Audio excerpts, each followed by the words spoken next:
Hi friends, welcome back to my channel. ನೋಡಿ, ನಾನು ಇವತ್ತು ಬೆಳಗ್ಗೆ ತಿಂಡಿ ಮಾಡ್ತಾಯಿದ್ದೀನಿ. ಈ ಥರ ನೀರು ದೋಸೆ. ರಾತ್ರಿ ಇದು ರೇಷನ್ ಅಕ್ಕಿಯಿಂದ ರುಬ್ಬಿರೋದು. ನೀವು ರಾತ್ರಿ ಮಾಡ್ತೀನಿ ಅಂದರೆ ಈಗ ಬೆಳಗ್ಗೆ ನೆನೆಕ್ಕೇಳಿ, ಇಲ್ಲ ಬೆಳಗ್ಗೆನೇ ಮಾಡ್ತೀನಿ ಅಂದರೆ ರಾತ್ರಿ ನೆನೆಕ್ಕೇಳಿ, ಚೆನ್ನಾಗಿ ಬರುತ್ತೆ. ಇದಕ್ಕೇನು ಹಾಕಿಲ್ಲ, ನಾವು ಖಾಲಿ ಅಕ್ಕಿ ಅಷ್ಟೇ ರುಬ್ಬಿ ಮಾಡ್ತಾಯಿದ್ದೀನಿ.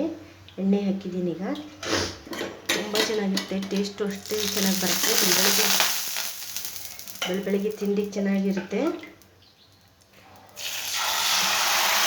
ಇದ್ರ ಜೊತೆ ತೆಂಗಿನಕಾಯಿ ಚಟ್ನಿ, ಕಡಲೆ ಬೀಜ ಚಟ್ನಿ, ಯಾವ ಥರ ಮಾಡ್ಕೋಬೋದು. ಇದು ಚೆನ್ನಾಗಿ ಟೇಸ್ಟ್ ಬರ್ತಿದೆ. ನೀರು ಇಡಬೇಕಿದ್ದು ಗಟ್ಟಿ ಸಿಟ್ಟು ದೋಸೆ ಥರ ಗಟ್ಟಿ ಇರೋದಿಲ್ಲ. ಈ ಥರ ನೀರಿದ್ದರೆ ದೋಸೆ ಚೆನ್ನಾಗಿ ಬರ್ತವೆ. ನಾನು ಇದ್ರ ಜೊತೆ ಟೊಮೊಟೊ ಗೊಜ್ಜು ಮಾಡಿದ್ದೀನಿ. ಚಟ್ನಿ ಬೇಡ ಅನ್ನಿಸ್ತು. ಟೊಮೊಟೊ ಗೊಜ್ಜಾದರೆ ಹುಳಿ ಚೆನ್ನಾಗಿರುತ್ತೆ. ಅದರಿಂದ ನಾನು ಟೊಮೊಟೊ ಗೊಜ್ಜು ಮಾಡಿ ಇಕ್ಕಿದ್ದೀನಿ. ಇದ್ರ ಜೊತೆ ಚೆನ್ನಾಗಿರುತ್ತೆ, ಹುಳಿ ಕಾಂಬಿನೇಷನ್ ಆಗಿ. ಈ ಥರ ಚೆನ್ನಾಗಿರುತ್ತೆ. ಬೆಳಗ್ಗೆ ತಿಂಡಿಗೆ ಮಾಡ್ಕೊಂಡು ತಿಂದರೆ ಮಕ್ಳಿಗೆ ಲಂಚ್ ಬಾಕ್ಸಿಗೆಲ್ಲ ಚೆನ್ನಾಗಿರುತ್ತೆ. ನೀರು ದೋಸೆ. ಇದಕ್ಕೇನು ಉದ್ದಿನಬೇಳೆ ಹಾಕೋದಿಲ್ಲ, ಯಾವ್ದು ಹಾಕೋದಿಲ್ಲ. ನೋಡಿ, ಈ ಥರ ಜಾಸ್ತಿ ನೀರಿರಬೇಕು. ಈ ಥರ ಬರೀ ಅಕ್ಕಿ ಅಷ್ಟೇ ರುಬ್ಬಿಕ್ಕಿರೋದು. ಇದು ಅಂದರೆ ರೇಷನ್ ಅಕ್ಕಿಲ್ಲ ಅಂದರೆ ಚೆನ್ನಾಗಿ ಬರುತ್ತೆ. ಇದು ಇನ್ನು ಬೇರೆ ಅಕ್ಕಿ ಅಂದರೆ ಅಷ್ಟು ಚೆನ್ನಾಗಿ ಬರೋಲ್ಲ. ಇದು ನೀರು ದೋಸೆ. ಕೆಲವರು ನೀರು ದೋಸೆಗೆ ತೆಂಗಿನಕಾಯಿ ಹಾಕ್ತಾರೆ. ನಾನೇನು ಹಾಕಿಲ್ಲ. ಬರೀ ಇದು ಅಕ್ಕಿ ರಾತ್ರಿ ನೆನೆಸಿಟ್ಟು 4-5 ಸಲ ನೆನೆಸಿಟ್ಟಿದ್ದೆ. ರೇಷನ್ ಅಕ್ಕಿ, ಡಿಪೋ ಅಕ್ಕಿ. ಮತ್ತು ನೋಡಿ, ಈಗ ರುಬ್ಬಿಟ್ಟು ಈ ಥರ ರುಬ್ಬಿಟ್ಟು ಅವಾಗಿಂದವಾಗ ಒಂದು 10 ನಿಮಿಷ ನೆನೆಸ್ಬಿಟ್ಟು ಹಾಕ್ಬಿಟ್ರೆ ಚೆನ್ನಾಗಿ ಬರುತ್ತೆ ಟೇಸ್ಟ್. ನೋಡಿ ಎಷ್ಟು ಚೆನ್ನಾಗಿ ಬೆಂದಿದೆ, ಎಷ್ಟು ಚೆನ್ನಾಗಿ ಬರ್ತಾಯಿದೆ. ಚೆನ್ನಾಗಿರುತ್ತೆ. ಇದು ಚಟ್ನಿ ಚೆನ್ನಾಗಿರುತ್ತೆ. ಇದು ನಾನು ಟೊಮೊಟೊ ಗೊಜ್ಜು ಮಾಡಿದ್ದೀನಿ. ಹುಳಿ ಯಾಕೆ ಚೆನ್ನಾಗಿರುತ್ತೆ ತಿನ್ನೋಕ್ಕೆ ಅಂತ ಹೇಳ್ಬಿಟ್ಟು. ಸಿಂಪಲಾಗಿ ಕ್ವಿಕ್ಕಾಗಿ ಆಗುತ್ತೆ.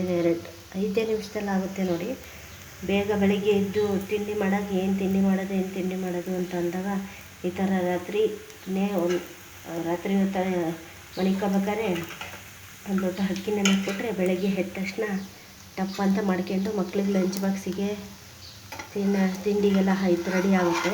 ನೋಡಿ ಎಷ್ಟು ಚೆನ್ನಾಗಿ ಬಂದಿದೆ ಅಂತ. ನೀವು ಬೇಕಾದರೂ ತೆಂಗಿನಕಾಯಿನೂ ರುಬ್ಬಾಕಿ ಮಾಡ್ಕೊಳ್ರಿ. ತೆಂಗಿನಕಾಯಿನೂ ಇದಕ್ಕೆ ರುಬ್ಬಿ ಹಾಕ್ಬಿಟ್ಟು ಮಾಡ್ತಾರೆ ಅಷ್ಟು ಜನ. ನಾ ಏನು ಹಾಕಿಲ್ಲ, ಬರೀ ಖಾಲಿ ಅಕ್ಕಿ ಅಷ್ಟೇ. ಈಗ ಅಕ್ಕಿ ಉಪ್ಪು. ನೋಡಿ ಎಷ್ಟು ಚೆನ್ನಾಗಿ ಬಂದಿದೆ ಅಂತ. ನೀರು ಇರಬೇಕಿದು. ಗಟ್ಟಿ ಇತ್ತು ಅಂದ್ರೆ ಅಷ್ಟು ಚೆನ್ನಾಗಿ ಬರೋಲ್ಲ. ಇದು ನೀರು ದೋಸೆ ನೀರಿದ್ದರೆ ಚೆನ್ನಾಗಿ ಬರುತ್ತೆ. ಇದಕ್ಕೇನು ಉದ್ದಿನಬೇಳೆ ಬೇಡ, ಅವಲಕ್ಕಿ ಬೇಡ, ಯಾವುದು ಬೇಡ.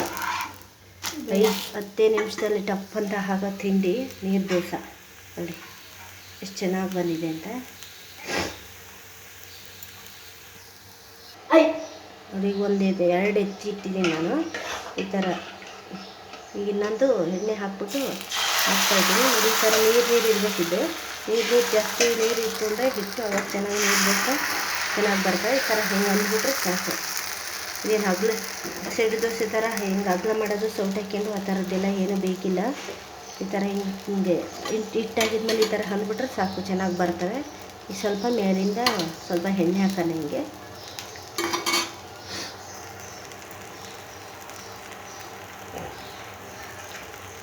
ಚೆನ್ನಾಗಿರುತ್ತೆ.